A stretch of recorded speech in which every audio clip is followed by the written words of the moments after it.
Bom dia, pessoal, beleza? Vamos começar aqui mais um tópico diferenciado, que é o tópico de analgésicos opioides. São medicamentos muito utilizados para o tratamento de dor. Dor. Bruno, o que é dor, então? Dor é uma experiência sensitiva, desagradável a alguma lesão, tá? Lesão diversas, tá? E o que vai culminar em se sentir, né, ter essa experiência sensitiva de dor? A gente vai ter interferência da nocicepção. Nocicepção é o quê? É a sinalização neuronal para levar informações de lesões teciduais. Então, também vai estar tudo estando envolvido com sinalização neuronal, como a gente já vem vendo em várias outras, né, patologias relacionadas a todo o processo de patologias do nosso sistema nervoso central. Então a gente consegue olhar aqui um receptor sensorial lá na periferia, vai ter uma comunicação através de neurônios até a região da medula, e da medula vai subir uma resposta. Resposta para o cérebro vai interpretar, está doendo, e ele vai mandar uma resposta em cima disso. Então, de novo aqui, eu tenho a subida, a chegada da periferia até a região medular, da medula vai subir, né, no feixe espinotalâmico, vai até lá a região do tálamo, né, glândula pituitária, você vai estar sentindo a dor. E aí, dependendo da dor, vai voltar uma resposta para aquela região periférica. Então, Bruno, você falou que nós temos neurônios fazendo esse controle da dor. É isso? Sim. Mas a gente tem dois tipos de dor. A dor rápida e a dor lenta. O que seria uma dor rápida e o que seria uma dor lenta? Vamos lá, vou dar um exemplo para vocês. Quando vocês colocam a mão numa panela quente, qual é a primeira coisa que vocês fazem quando encostam a mão numa panela quente? Você encosta a mão na panela quente, primeiro de tudo tu xinga, né? Depois tu tira a mão, correto? Só depois que você tira a mão que você sente a dor. Já pararam para perceber isso?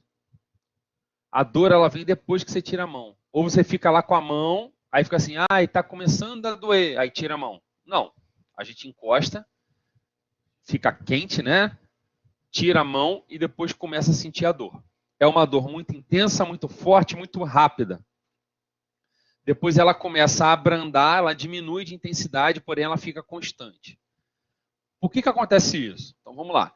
Eu tenho a fibra A delta, que é uma fibra mielinizada, que é um neurônio mielinizado, que quando eu tiver o meu impulso vindo lá da periferia de dor para chegar ao neurônio mielinizado, que quando eu tenho aqui o estímulo doloroso, o que vai acontecer? Esse impulso ele vai ser saltatório. Ele vai pulando de nódulo de Ranvier a nódulo de Ranvier. Então ele vai chegar mais rápido na região medular e rapidamente vai chegar até o cérebro. Então a gente consegue observar que na dor aguda a gente tem um estímulo nocivo, o nosso potencial de ação ele é bem rápido e a dor acaba rápida. Por quê? Esse é uma fibra mielinizada que faz um impulso saltatório e a dor chega mais rápido no cérebro. Bruno, e a fibra C? Na fibra C, a gente tem o seguinte, o nosso estímulo doloroso que a gente tem é aqui, porém a gente não tem bainha de mielina. Então, o meu impulso ele vai correr por todo o neurônio. Isso faz com que demore mais a chegar esse estímulo e demore mais para subir pelo feixe espinotalâmico. E aí, quando a gente consegue observar aqui do lado, ó, a dor ela tem um estímulo mais lento, porém dura mais tempo.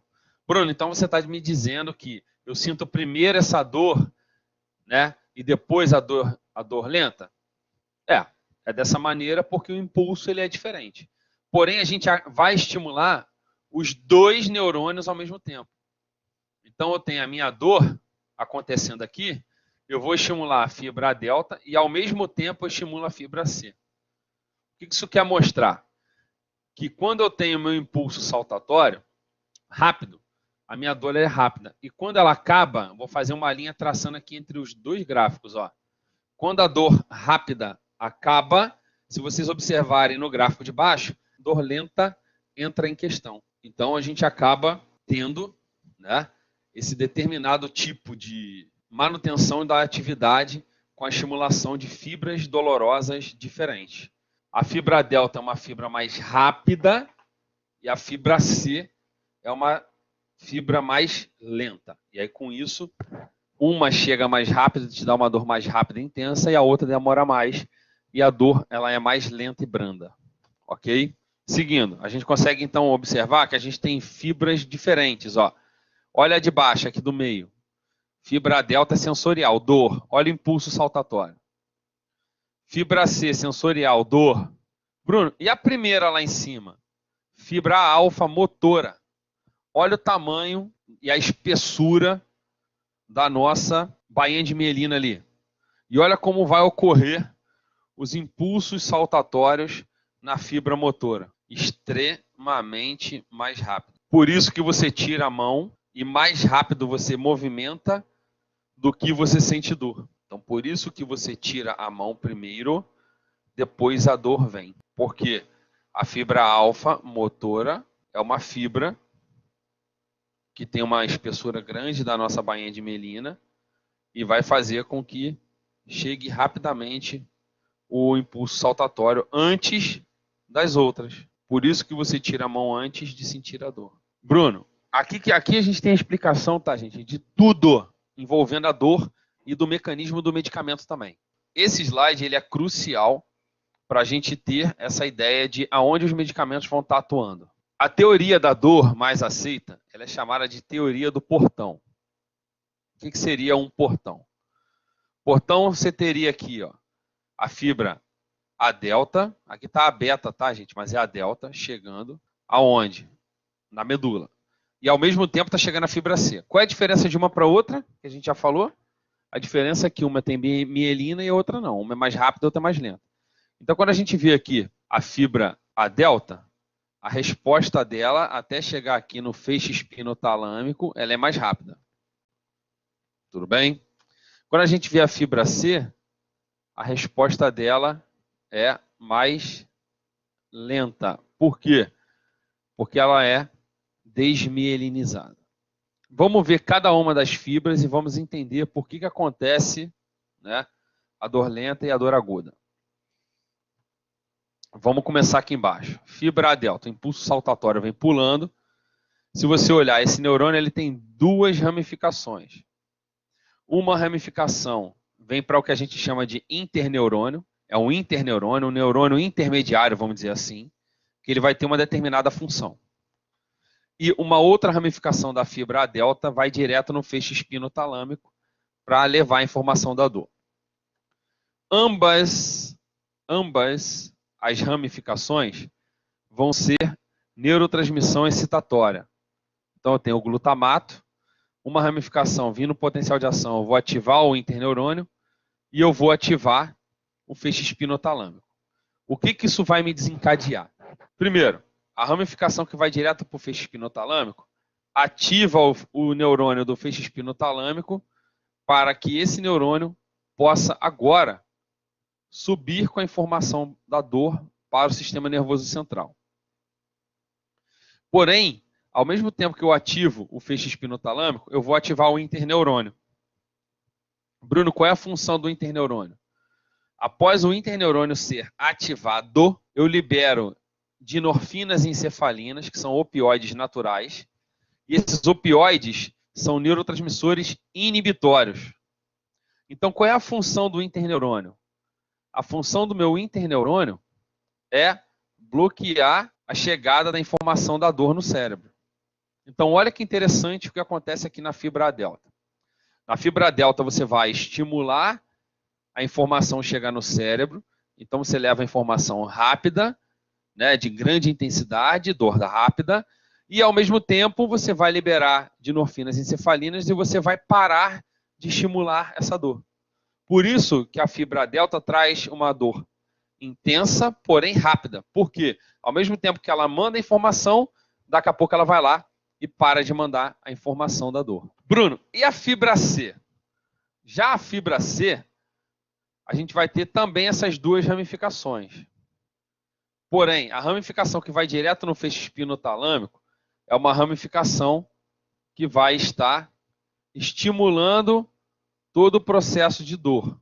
Então, vai estar chegando no sistema nervoso central a sensação de dor, tá? Só que ela vem num estímulo mais lento. Se vocês olharem aqui, chegando no feixe espinotalâmico, está positivo. Aí a sensação de dor sobe. Porém, a fibra C também tem uma ramificação para o interneurônio. Só que a ramificação da fibra C para o interneurônio é uma ramificação com a liberação de neurotransmissor inibitório. Então, o que vai acontecer? Ativar essa sinalização via interneurônio. Quando eu ativo a sinalização via interneurônio, Bruno, e a fibra C? A fibra C ela tem duas ramificações. Uma ramificação da fibra C, ela vai liberar neurotransmissores excitatórios, ativa o feixe espinotalâmico e a dor sobe para o sistema nervoso central e você sente dor. Porém, é uma ativação mais branda, né, mais lenta. E a outra ramificação da fibra C, Bruno? A outra ramificação da fibra C, ela vai liberar um neurotransmissor inibitório no interneurônio. Então, qual é a consequência de eu liberar um neurotransmissor inibitório no interneurônio? Eu vou bloquear a sinalização do interneurônio.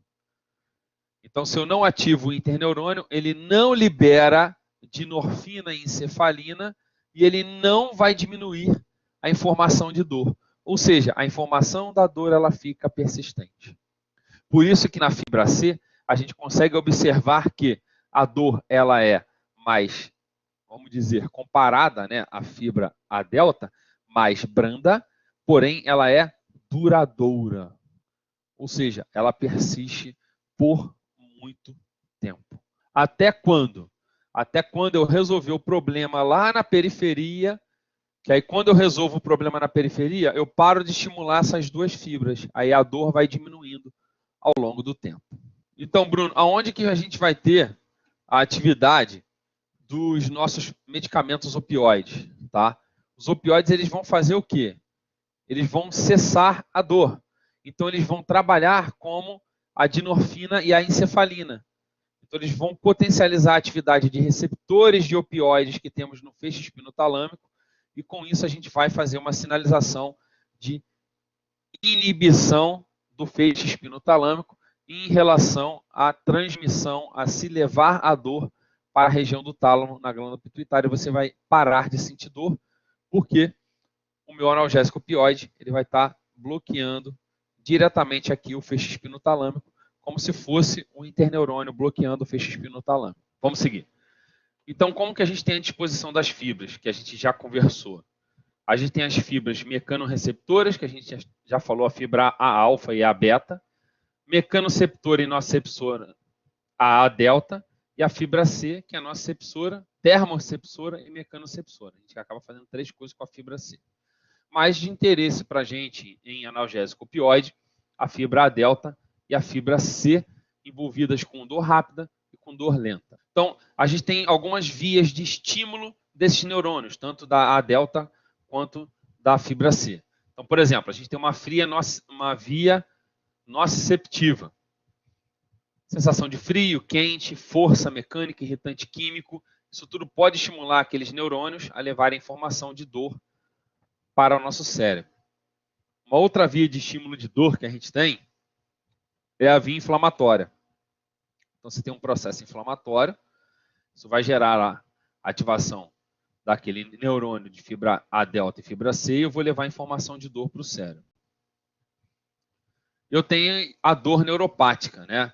Que de alguma maneira eu vou interferir diretamente, né, na sinalização desse neurônio, né, danificando ele, e aí com isso eu posso estar disparando uma informação de dor. A gente vê muito isso no paciente que é diabético, né, aquela dor neuropática. E a gente tem a dor funcional, que é aquela dor de aumento de atividade, né, daquele neurônio.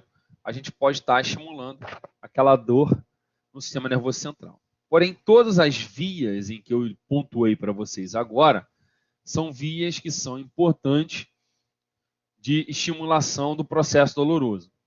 Porém, todas vão convergir em um único lugar. Elas vão convergir em ativação de neurônios, tá, noceptores de fibra A delta e de fibra C. Então, todos esses estímulos vão estar estimulando as fibras, tanto a delta quanto a fibra C. E aí, todos eles vão levar à dor. Ou a dor rápida, ou a dor lenta. Então, meu estímulo doloroso, ele pode ser um estímulo nocivo, quando eu tenho uma lesão no nervo, pode ser de várias maneiras, ou a ausência de estímulo nocivo, quando eu tenho uma lesão naquele nervo, tá? Então, a gente tem a dor que é chamada de dor somática e a dor psicogênica, tá? Ou neuropática, que está envolvida aí com a ausência de estímulo. Então, a dor somática é aquela dor que eu tenho uma lesão conhecida, né? Um processo inflamatório, tive alguma ativação daquele neurônio em grande quantidade, e a psicogênica, eu tenho a perda da atividade de parte dos neurônios, e com isso a gente pode estar gerando dor. Porém, a dor é um sistema muito empírico, né? A gente não tem uma escala que seja igual para todas as pessoas quando a gente fala sobre dor.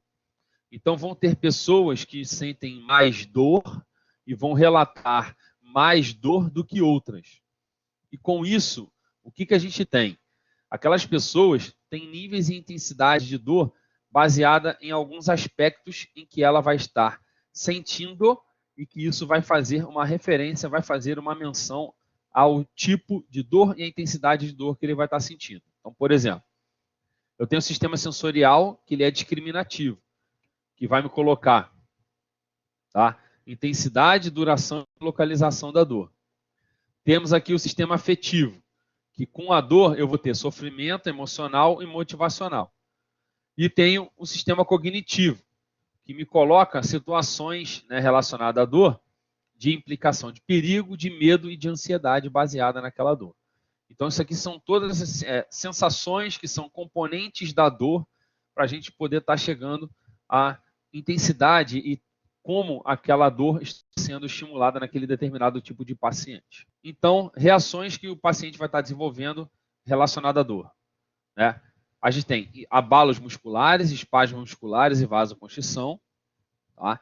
Temos outras coisas como alteração do sistema de alerta, né? E ativação neurovegetativa. O paciente ele pode sentir insônia, dificuldade de concentração, palpitação taquicárdia, hipertensão, sudorese, hiperpneia, tudo relacionado a ele ter dor. E temos a ativação cortical, que vai estar influenciando em quê? Em atividades emocionais, sofrimento, agressividade ou depressão. Ou seja, mexe com a parte intelectual, mexe com a parte física e mexe com o desconforto físico. Assim, nós temos alguns fatores que vão estar todos relacionados à dor. Não só a dor propriamente dita, mas outras sensações e outras emoções que vão ser desencadeadas, determinadas através de alteração de comportamento mediada a um estímulo doloroso. E todos esses sentimentos, todas essas emoções, elas se retroalimentam relacionado ao nosso tipo de dor mantida. Então, esse esquema mostra aqui de novo a nossa teoria do portão e o estímulo nocivo ativando aquele neurônio de fibra A delta e fibra C. Então, aqui, ó, prostaglandina, próton, bradicinina, histamina, tudo isso estimula aquela fibra noceptiva. Chegou até a medula, a teoria do portão está aqui, o portão está aqui, leva informação ou não leva informação, dependendo do tipo de fibra que a gente vai estar ativando ali naquele estímulo lesivo. Bruno, como é que é a sinalização toda relacionada ao processo de dor periférica? Então, a gente tem uma agressão celular, pode ser uma inflamação, pode ser uma isquemia. A gente vai ativar várias vias de sinalização, tanto via polimorfonucleares e células endoteliais. Vamos estar liberando aí prostaglandinas e prostaciclinas, que vão fazer a ativação e a sensibilização daquela região e do neurônio. E a gente tem situações de isquemia que temos a ativação de uma diversidade de outros mediadores inflamatórios, bradicinina, serotonina, próton, Isso tudo vai estar ativando neurônios nociceptores, levando lá o nosso estímulo doloroso também. Então, um exemplo que a gente consegue ver bem prático é a mão do indivíduo, edemaciada, inchada, inflamada. Certamente esse paciente está sentindo bastante dor. Esse paciente ele foi picado na mão por uma serpente. A gente consegue observar aqui, ó, a região da picada, né, com extravasamento de sangue. E a mão contralateral em comparação com o paciente com a mão que foi picada, né? A gente vem instalando rapidamente o processo inflamatório e doloroso. Aqui é um outro paciente que sofreu uma picada também aqui, ó, na região do cotovelo de uma serpente. Gerou todo esse processo aqui inflamatório, tá? E extremamente doloroso. E a gente pensa, né? Nesse caso aqui, qual a intervenção terapêutica a se fazer? Esse paciente, eu vou ter que estar bloqueando aqueles neurônios relacionados à dor. Por quê? Eu vou ter que utilizar medicamentos que vão atuar como os nossos opioides endógenos. As endorfinas, encefalinas e dinorfinas. Elas vão ser oriundas de precursores peptídicos que vão ser clivados e estar gerando e produzindo esses tipos de opioides endógenos. O que a gente tem de diferença entre eles, Bruno? É somente alguns aminoácidos na sua estrutura. Porém, temos aminoácidos que são conservados em todos eles. Então, aqui, ó, a leuencefalina tem tirosina, glicina, glicina, fenilalanina. E no final, a leucina. Metilencefalina, tirosina, glicina, glicina, fenilalanina. E uma metionina. E por aí vai as alterações, né, de composição dos peptídeos endógenos, porém a gente tem um resíduo, tá? Um motivo que é conservado, que é o motivo importante para a ativação do receptor opioide, que são essas sequências aqui de 5 aminoácidos que vão participar da ativação do receptor opioide, bloqueando a dor lá no feixe espinotalâmico. A gente consegue ver na neoendorfina, alfa, beta, na endorfina, também a manutenção desse motivo opioide.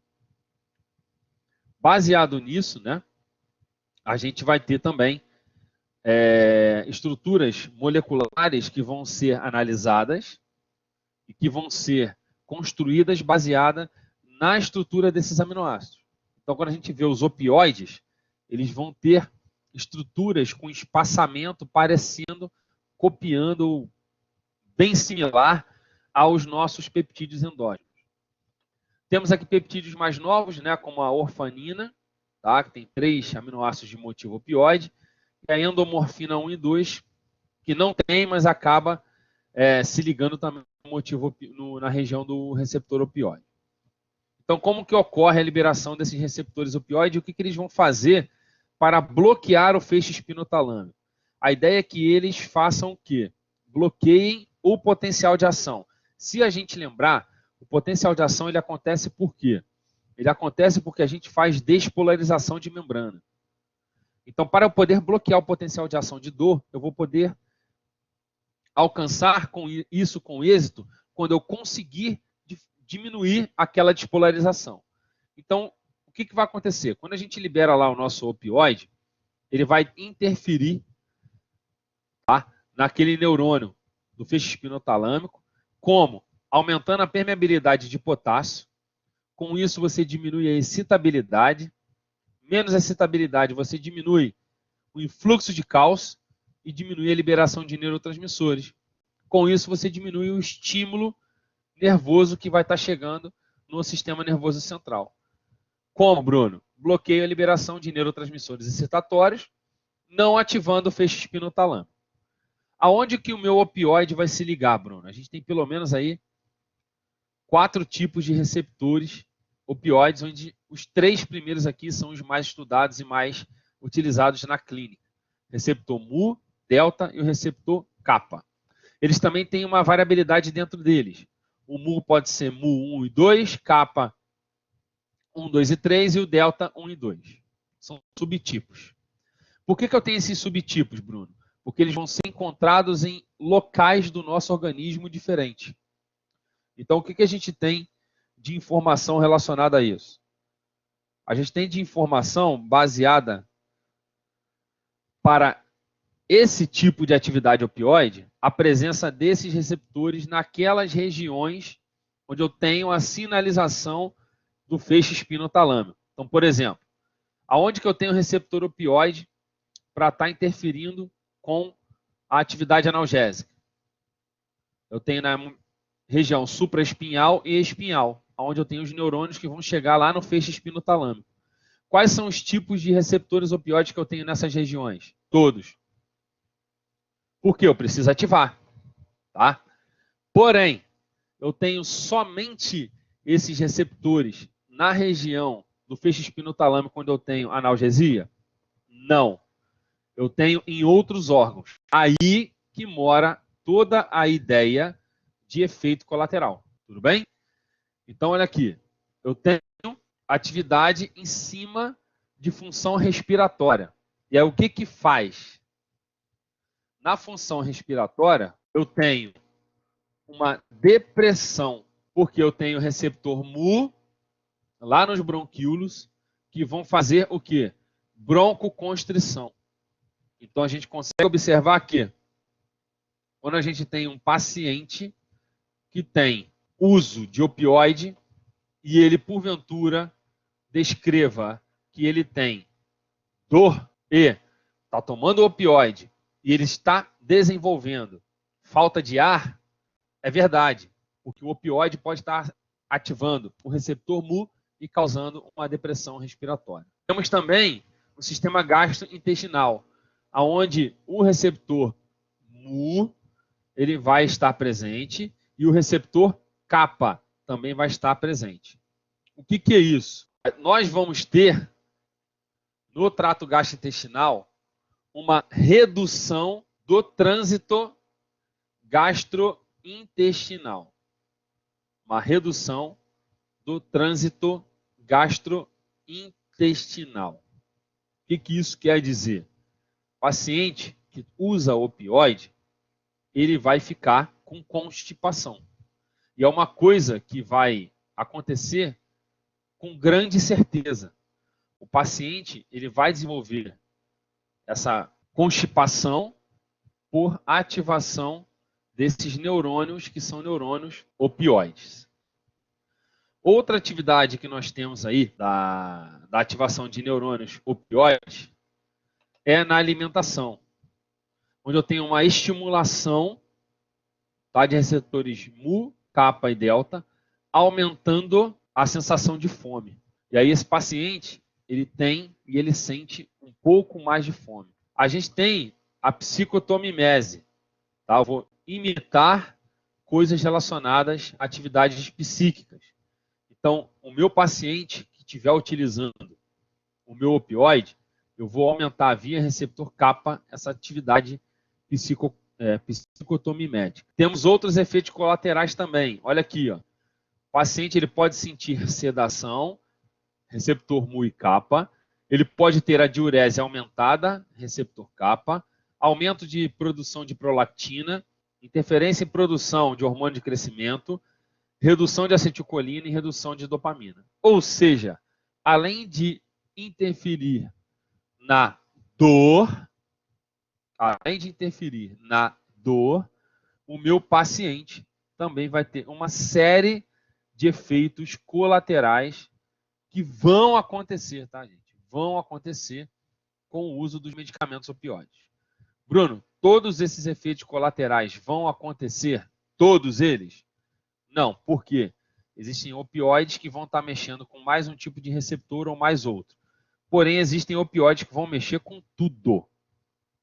E é aí, gente, não tem jeito.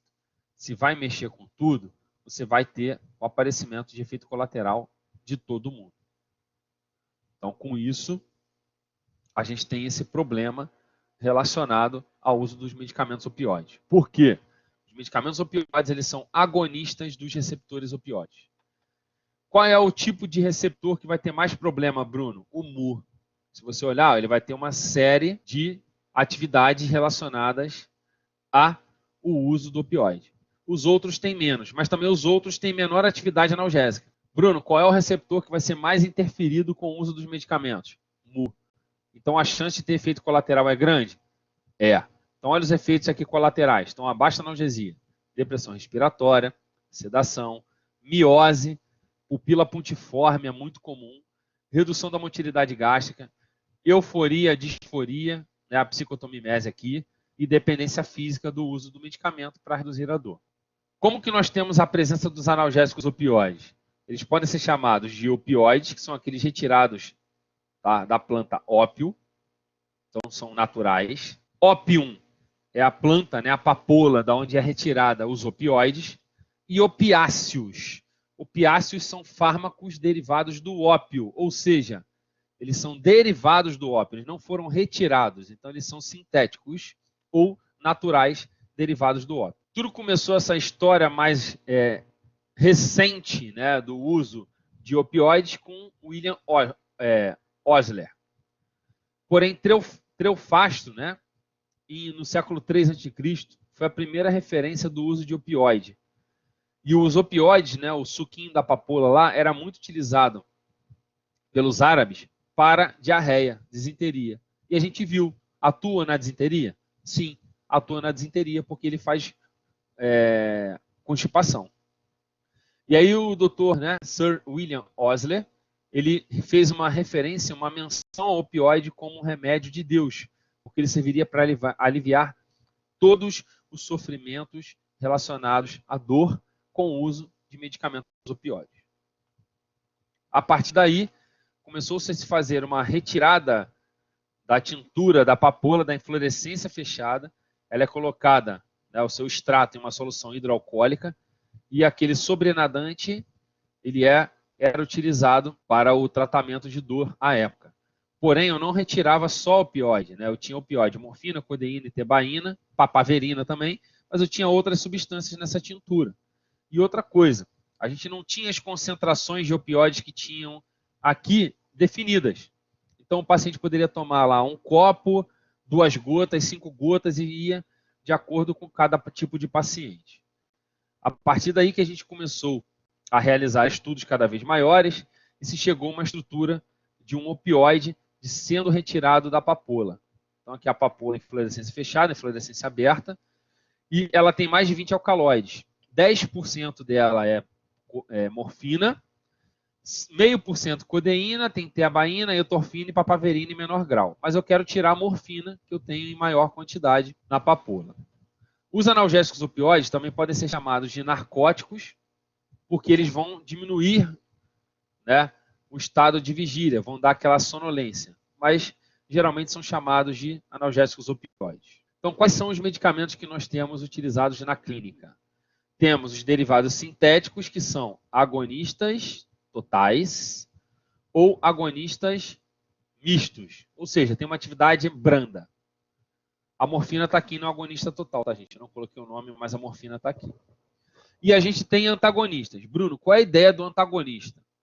Quando você estiver utilizando em grande quantidade o nosso opioide, e o paciente estiver sentindo uma série de efeitos colaterais, a gente pode estar bloqueando a atividade do opioide em relação a efeitos colaterais e efeitos adversos, utilizando os antagonistas. Então, a gente tem como reverter os quadros de intoxicação com opioide nos diversos tipos de pacientes. Quais são os medicamentos antagonistas? Se vocês observarem, os medicamentos antagonistas que nós temos aqui são naloxona e a naltrexona. São os 2 medicamentos mais utilizados na clínica como antagonistas opioides. Vamos lá, efeito dos opioides. Analgésico, mexe com o estado de alerta também, que a gente acabou de comentar. Analgésico, aqui ó, em centro vagal, quimioreceptor, várias regiões do cérebro. É antitussígeno, tá? Consegue minimizar o reflexo de tosse. É antidiarreico, causando diminuição do espasmo no nosso paciente que tenha diarreia. E também pode diminuir a atividade de músculo liso urinário. Uma das primeiras substâncias, né, que a gente teve para poder estar controlando aí um pouquinho, né, o uso dos opioides naturais é a produção de uma substância opioide semissintética, que é a heroína. E aí, qual foi o problema todo da heroína? Ela é excelente para dor, mas ela tem um caráter de vício muito grande. E a abstinência da heroína ela é maior do que a morfina. E aí por isso que ela foi retirada o uso dela como opioide e hoje ela é uma droga de abuso, tá? Mas ela tem um efeito analgésico. Temos a meperidina, que é usada, tá, em situações emergenciais. Além dela ter um efeito atropínico, antiespasmódico, tá? Ela tem um efeito analgésico em paciente, por exemplo, com cólica renal. Temos o fentanil, que é o mais utilizado, o mais potente que a gente tem. Tem um tempo de meia-vida curto e uma analgesia bem rápida, entre 20 a 40 minutos. Qual é a estrutura básica que a gente tem dos opioides? Eles têm esses 3 ciclos, né, conectados, e entre eles um ciclo de 5 átomos. Esses 3 ciclos aqui de 6 átomos, com esse de 5, eles são cruciais para a atividade opioide. Porque eu preciso ter um espaço entre essa posição 3, 6 e a posição 17 para ter o efeito opioide. Eu preciso desse espaço aqui. Então, essa molécula ela é rígida e ela mantém esse espaço, ela consegue contribuir para a presença desse espaço e o efeito opioide. O que vai mudar são os radicais, 3, 6 e 17. Essa estrutura básica aqui, ela é mantida, e aí eu tenho as alterações aqui em cima dos medicamentos que eu estou mostrando para vocês. Aqui são outros medicamentos opioides com outras alterações, mas se vocês olharem, a estrutura básica ela é mantida em todos eles. Só vou mudar os radicais 3, 6 e 17. Por que eu preciso desse espaçamento? Porque eles vão parecer, eles vão ficar próximos do meu domínio opioide. Lembra que são aminoácidos? Então, se você olhar, essa região aqui do aminoácido, que você tem ó, uma hidroxila, um anel aromático, alguns carbonos e um radical aminado, se você perceber, a gente tem algo parecido aqui, ó. Hidroxila, o anel aromático, alguns carbonos e um radical aminado. Então você consegue conservar um domínio opioide parecido com a nossa encefalina natural. Então por isso que eu preciso manter aquela estrutura rígida, daquele jeito, para poder assim conseguir garantir a atividade do meu medicamento. Todos os medicamentos vocês vão ver que vão ter esse espaçamento aí.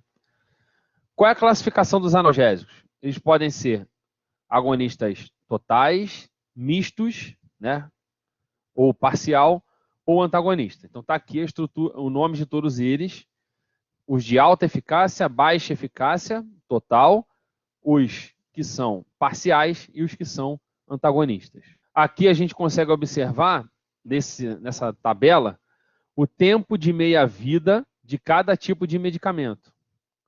Então a gente consegue comparar entre eles. Então, a estrutura deles também a gente consegue observar ó, que todos vão ter basicamente aqueles domínios conservados. Se vocês olharem todos os domínios, eles estão conservados, tanto no agonista quanto no antagonista. Aqueles que estão com o tempo de meia-vida descrito aqui são aqueles que têm um tempo de meia-vida mais curtinho, tá? Os outros têm um tempo de meia-vida um pouco maior. Aqui são outros analgésicos. Esses aqui já não têm aquela característica do espaçamento propriamente dito, mas eles têm liberdade conformacional. Entretanto, eles são enquadrados em agonistas fortes e brandos. Tanto as fenilpiperidinas quanto as fenileptilaminas, aqui embaixo. E entre eles nós temos também o tramadol, que ele não tem aquela estrutura rígida, mas ele é um opioide que tem basicamente aquele espaço, né, aquele intervalo de espaço entre uma hidroxila e um radical aminado. E o tramadol é extremamente utilizado na clínica, né, gente? Acho que um dos opioides mais utilizados é o tramadol. Vamos falar dos medicamentos em relação à ativação de quais receptores, dose, potência pela via oral, duração de tempo e eficácia. A gente consegue observar na última coluna mostrando sobre a eficácia máxima deles. E a grande maioria dos opioides tem uma eficácia alta. Poucos têm uma eficácia baixa ou moderada. Ou seja, eles vão retirar a dor com certeza. Vamos para a primeira coluna, receptores. todos eles, pelo menos os de alta eficácia, a gente consegue observar que eles vão fazer o quê? Ativar receptor mu. E com 3 cruzinhas, ou seja, muito. Temos aqueles que têm na segunda coluna a dose equivalente, está relacionado à sua potência de ligação ao receptor. Então, 10 miligramas a morfina, 1,5 hidromorfina, oximorfina 1,5, metadona 10, entre outros aqui, tendo a sua formulação. A razão da potência oral parenteral, se tem uma potência por via oral baixa ou alta, né? Se tem uma biodisponibilidade oral baixa ou alta. E a duração da analgesia, onde a maioria deles, em média, é de 4 a 5 horas. Alguns são mais rapidinhos, outros são mais duradouros. Então, dentro dos tipos de receptores que nós temos, toda a atividade dos analgésicos opioides é o quê? Ativar esses receptores. E qual é a consequência de mecanística que eles vão estar gerando lá no meu neurônio do feixe espinotalâmico? Eles vão diminuir a quantidade de AMP cíclico, isso aumenta o efluxo de potássio na célula, o potássio sai, isso desencadeia uma redução da entrada de cálcio, porque eu não vou conseguir fazer o potencial de ação, diminuindo a excitabilidade, diminuindo a liberação de neurotransmissor. Isso é observado aqui nessa figura mostrando o mecanismo de ação dos opioides. Eu ativo os receptores opioides, eles vão ativar uma proteína G inibitória, reduzindo a atividade da adenilato ciclase, redução dos níveis de AMP cíclico. Essa redução dos níveis de AMP cíclico faz o potássio sair, e aí eu volto ao estado de repouso do meu neurônio. Estado de repouso não vai entrar cálcio e eu não tenho a minha despolarização. Vamos lá. Vamos entender a ideia do uso dos opioides. Os opioides a gente vai ter efeito na região do portão, e aí nada relacionado à ativação da substância cinzenta periaquidutal vai acontecer, porque eu vou estar bloqueando com o opioide esta sinalização. Então, com isso, eu vou bloquear a atividade no tálamo, na substância cinzenta periaquidutal. Vou bloquear também a sinalização do núcleo reticular para gigante celular. Com isso, eu bloqueio a ativação do núcleo magno da RAF e paro de trazer informação de dor. Então, uma única e simplesmente inibição dos neurônios do feixe espinotalâmico vão conseguir inibir uma série de ativações seguintes que vão estar interferindo diretamente no estímulo doloroso. Aqui é legal. Efeitos clínicos dos opioides sendo utilizados para ativação em respectivos receptores. Então, agonistas dos receptores mu vão gerar analgesia, vão alterar o humor e o comportamento do paciente, ou seja, vão gerar a euforia, vão modificar, como a gente já conversou, função respiratória, função gastrointestinal, cardiovascular e neuroendócrina lá controlando prolactina e outros hormônios. Já ativando os receptores delta, a gente tem uma maior analgesia em animais e a gente não tem atividade na barreira passando pela barreira hematocefálica.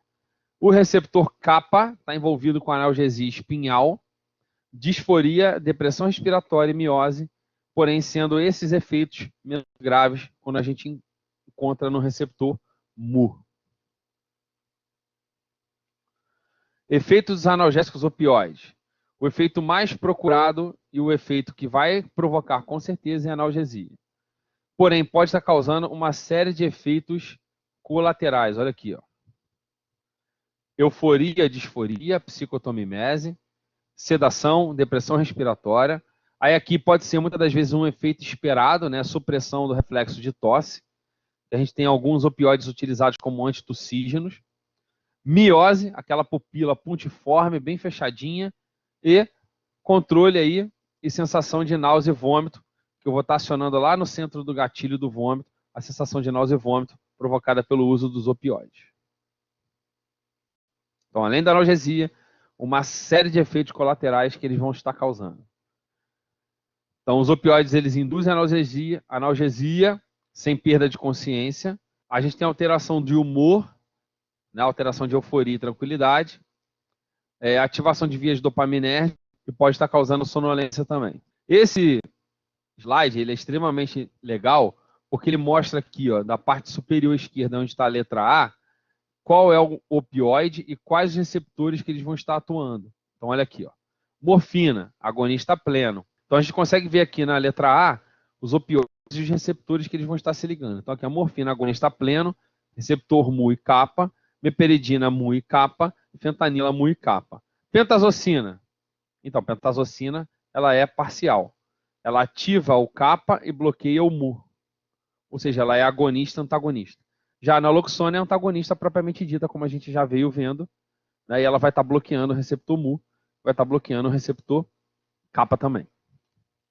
Do lado direito, na letra B, é bem legal isso, muito legal mesmo, a gente consegue observar o efeito analgésico, a potência analgésica dos medicamentos. Então você consegue observar ali que a fentanila ela tem uma potência analgésica alta e rápida. Numa dose baixa, a gente consegue bloquear o sistema da dor, ativando o receptor mu e kappa, com uma dose baixa. Buprenorfina. Ela é um opioide misto, parcial. Se você vê, não tem uma potência analgésica extremamente alta e vai conseguir isso com doses acima de 1 miligrama. Morfina, 10 miligramas, equivalente à fentanila. Meperidina, 100 miligramas, equivalente à morfina. Pentazocina, efeito bem parcial lá embaixo com uma dose alta. Receptores opioides em relação à tolerância. É uma coisa que acontece com qualquer tipo de medicamento, vai acontecer de maneira natural e com grande certeza vai acontecer, tá, gente? Os pacientes que estiverem utilizando esse tipo de medicamento, eles podem estar desenvolvendo o que a gente chama de tolerância pelo uso dos medicamentos. O que é isso? A gente consegue observar uma redução da eficácia depois de você usar o opioide de maneira repetitiva, ou seja, por muito tempo. A gente tem a tolerância, que é a tolerância aguda, que acontece com uma inativação dos receptores, e a gente tem a tolerância crônica, que ela está envolvida com a atividade da adenilato ciclase.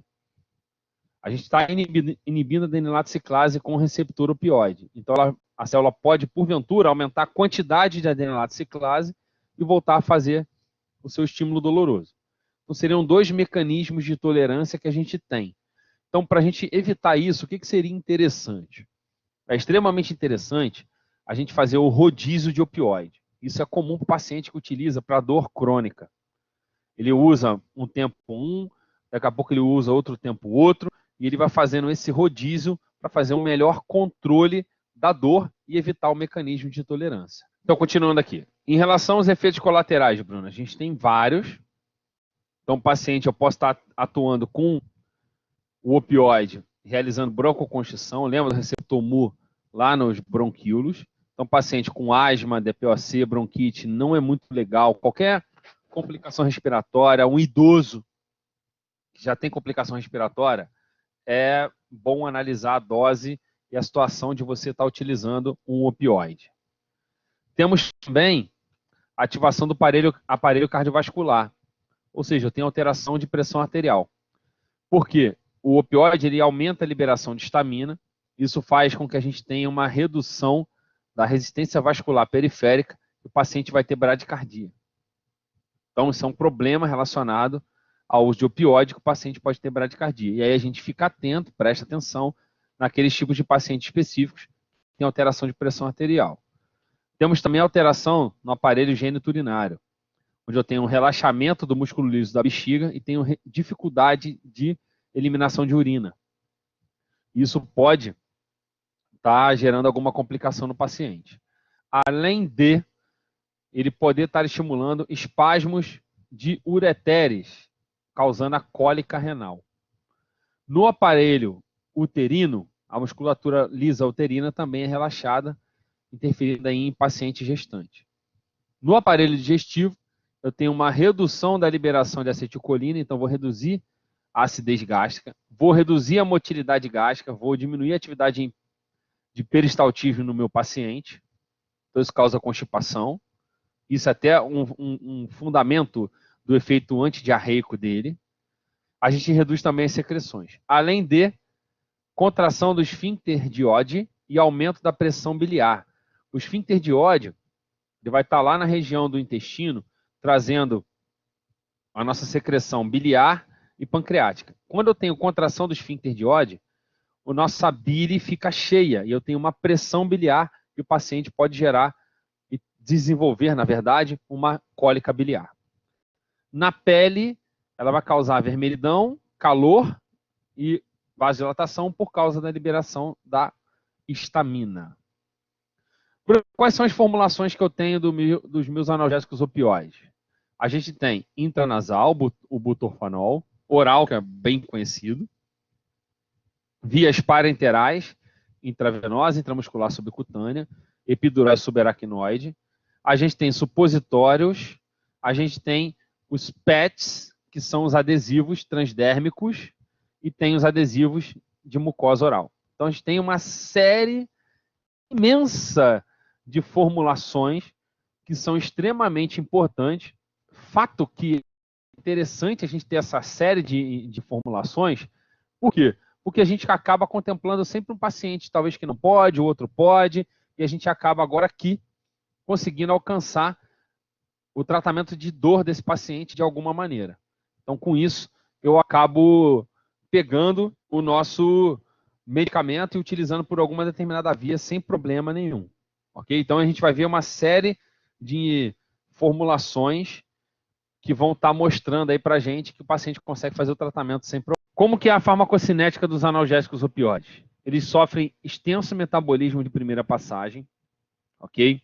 Sofrem grande metabolismo hepático, só 20% dele, né, a gente vai ter aí uma presença de metabolismo de primeira passagem. Eles atravessam a barreira placentária, isso é um problema. A eliminação é renal e biliar, ou seja, se o paciente tiver qualquer problema hepático e problema renal, eu vou ter alteração de metabolismo e excreção dos meus opioides. E todos eles vão atuar no sistema nervoso central. Então, qual é a ideia do uso dos meus analgésicos opioides? Por qualquer via que eu faça a introdução do meu analgésico opioide, ele pode chegar rapidamente no sistema nervoso central, porém eles vão sofrer extenso metabolismo hepático e extensa excreção renal. Quais são os nossos opioides sintéticos? Meperidina, loperamida, que eu vou falar dele já já, e vocês devem conhecer bastante a loperamida, o famoso Imosec, fentanil, sulfentanil, alfentanil, remifentanil, que são os mais potentes. Tá? São os mais potentes esses últimos aqui que eu falei. Então, dentro dos peperidínicos, a gente tem a meperidina com menor potência, efeito atropínico, menor efeito espasmódico, menor liberação de histamina, em altas doses pode ser excitante no sistema nervoso central. E ela tem um metabólito, tá? Que é ativo. A gente tem o difenoxilato e a loperamida, que é um analgésico opioide que não chega no sistema nervoso central. Então, ele não vai atuar em dor, gente. Ele não vai atuar em dor. Ele tem uma seletividade para receptores opioides encontrados no trato gastrointestinal e o nosso efeito da loperamida é o efeito antidiarreico. Então, ela vai lá e vai ativar o receptor mu que a gente tem no trato gastrointestinal. Isso vai gerar uma contração de musculatura lisa do trato gastrointestinal, causando a constipação. Para o paciente que tem diarreia, né, que tem disenteria, a gente tem que pensar muito bem. Por quê? Eles vão gerar uma constipação muito intensa. E para o paciente que tem, por exemplo, diarreia sanguinolenta, não é interessante da gente estar utilizando a loperamida. Por quê? Se tiver um agente infeccioso ali que está causando sangramento, se você gerar o efeito antiespasmódico com a loperamida, você vai estar gerando o aprisionamento daquele agente e com isso, esse teu agente que está preso, vai ficar preso no intestino, ele vai estar causando uma penetração, poderia estar causando uma penetração através daquele vaso que está rompido. Então, a gente teria uma complicação maior do uso da loperamida no paciente com uma diarreia sanguinolenta. Uma infecção oportunista. Fenilpiperidínicos, a gente tem aqui que são bem rápidos, tá?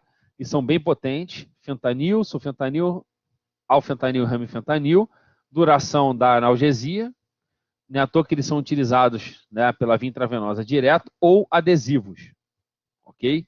Adesivos também é muito legal da gente estar utilizando os opioides que vão garantir aí a nossa eficácia grande desse analgésico opioide. Usos terapêuticos dos nossos opioides. Dor, principal. Dor pré e durante a terapia e pós a terapia também, pós-operatória também. Pode ser como uma terapia coadjuvante ou analgesia, né, com anestesia ou anestesia espinhal. Utilizada também em edema agudo de pulmão, infarto agudo do miocárdio e no processo de diarreia. Efeitos colaterais, todos aqueles que a gente já conversou anteriormente, descritos aí pela ativação de receptores periféricos e receptores fora da região do portão opioides.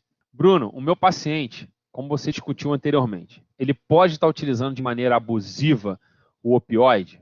Pode. E muitos vão até acabar utilizando. A gente tem um seriado aí, não sei se vocês já ouviram falar, Dr. House, onde ele é, por exemplo, viciado em oxicodona. Então, como ele é viciado em oxicodona, ele acaba utilizando para conseguir não ter dor e fazer as coisas dele, a oxicodona direto. Né? Estou querendo com um potinho no bolso e fica comendo aquilo ali como se fosse bala. E aí o que isso pode estar acontecendo? Intoxicação. Ele certamente já está tendo um mecanismo de tolerância bem alto. Mas no início a gente pode ter uma intoxicação com o uso excessivo de opioide. Alteração de consciência, depressão respiratória, que são os efeitos colaterais que a gente conversou. Tá? Mas só que alguns mais graves. Olha, cianose, hipotensão, pupila pontiforme, hipotermia, convulsão, reação cutânea, alergia, oligúria, volume urinário baixo, e a gente consegue estar alcançando essa intoxicação. Bruno, eu consigo evitar essa intoxicação? Sim, quando a gente observa o paciente e analisa o paciente que vai estar tomando opioide. Então, não é qualquer tipo de paciente que vai tomar opioide que vai garantir nosso efeito analgésico e não vai ter reação nenhuma. Então, a gente tem algumas precauções com o uso dos opioides. Então, nível de consciência prévio do paciente. Se ele não tiver o nível de consciência prévio, é complicado você estar utilizando opioide. Presença ou ausência de dor. Integridade da barreira hematocefálica. Função renal e hepática. Alergia, volemia, patologia respiratória, idade. Tudo isso pode estar sofrendo com o uso do opioide. Então, o que isso pode desencadear, gente? Pode desencadear uma alteração de característica do paciente pelo uso do opioide. E ele fica intoxicado, mesmo que seja até uma dose nem tão alta, mas ele fica intoxicado. Por quê? Ele tem fatores predisponentes a problemas de intoxicação. E aí, como é que eu vou tratar? Primeira coisa, depressão respiratória é uma coisa que acontece bastante. Então, esse paciente precisa de oxigenação e ventilação. Outra coisa, alteração de pressão arterial é bem comum também, bradicardia. Então, eu vou tentar manter a minha circulação sanguínea mantida da melhor maneira possível. Depois, o que é interessante a gente fazer? Vai depender, na verdade, do tipo de paciente. Se for um paciente numa grande quantidade, a gente pode fazer um escalonamento aí. Morfina e naloxona. Por quê? Se eu usar e bloquear imediatamente com a naloxona, e aquele paciente usou bastante, ele pode ter uma crise de abstinência. Então, a gente tem um risco. Nesses casos, a gente vai usar a morfina, uma dose baixa, e a naloxona também. Mas se for uma pequena quantidade, causando intoxicação, você pode entrar diretamente com a naloxona. O que seria essa síndrome de abstinência, Bruno? A gente tem aqui alguns sinais relacionados à síndrome de abstinência. O paciente ele tem inquietação, aumenta a sensibilidade dele à dor, ele pode ter náuseas e cólicas, comportamento disfórico, né? Fica ali irritado, ansioso, eufórico, insônia e ansiedade, e tem alguns sinais: midríase, a pupila dilata, sudorese, elevação de pelo, taquicardia, que são efeitos contrários do que o opioide estava causando, né? Vômito e diarreia, elevação da pressão arterial, febre e bocejo. Então, nesses casos aqui, a gente tem que fazer um tratamento. Como é que é o tratamento para o paciente com síndrome de abstinência? Esse paciente ele precisa fazer um tratamento agudo. Como? Se ele está tendo isso por falta do opioide, ele vai tomar o opioide em dose baixa, mas ele precisa entrar o opioide. E cronicamente a gente faz o quê? A gente pode estar fazendo a substituição da morfina por uma metadona, que é um opioide de longa duração. Então, pode ter sendo substituído a morfina pela metadona. A gente pode fazer uma estimulação elétrica transcutânea ou acupuntura para tentar diminuir a sinalização daqueles neurônios. Então, seriam alternativas do tratamento crônico à síndrome de abstinência. Claro e evidente que quando você entrar com a metadona ou com o opioide, o paciente vai diminuir essa crise. Mas a ideia é só diminuir. Então, a gente usa uma quantidade pequena de opioide, não é para usar uma quantidade normal. E outra, o intervalo de administração vai ser um intervalo mais longo. Interações medicamentosas dos opioides. Olha lá, se eu usar ele junto com outro sedativo, eu posso causar uma depressão do sistema nervoso central maior. E eu posso estar causando uma depressão respiratória maior ainda. Por exemplo, se eu usar ele com outro hipnótico sedativo ou usar ele com álcool, você vai potencializar a atividade do opioide. Se eu utilizar ele, né, junto com um antipsicótico, o antipsicótico vai elevar a sedação desse paciente. E também pode estar desencadeando uma depressão respiratória. E acentuar também a atividade cardiovascular.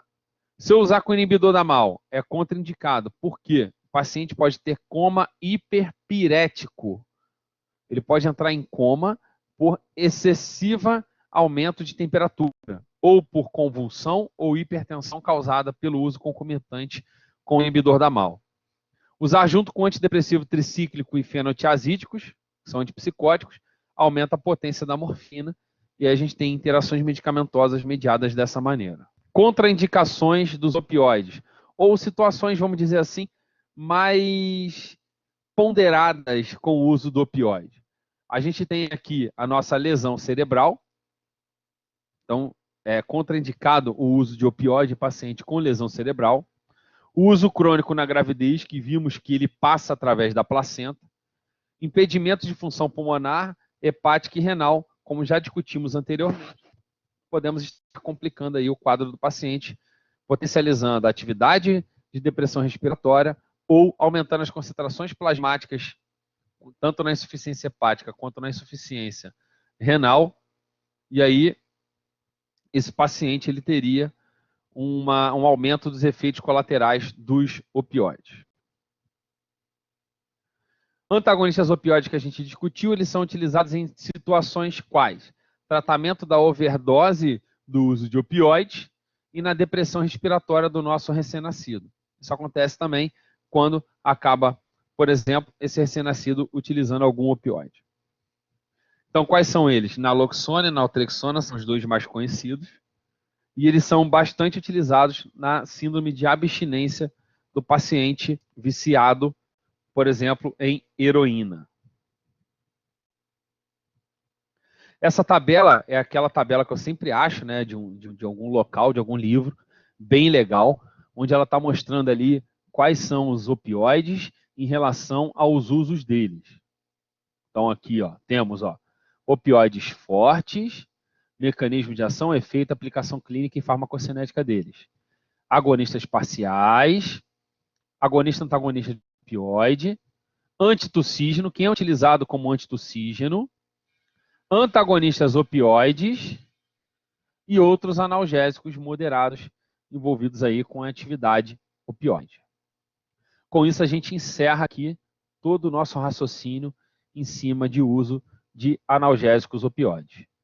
Espero que tenham gostado, né, de tudo que eu falei para vocês sobre o uso de opioides. Até porque os opioides serão medicamentos exaustivamente utilizados na clínica e eles causam uma quantidade enorme de efeitos colaterais e de interações medicamentosas.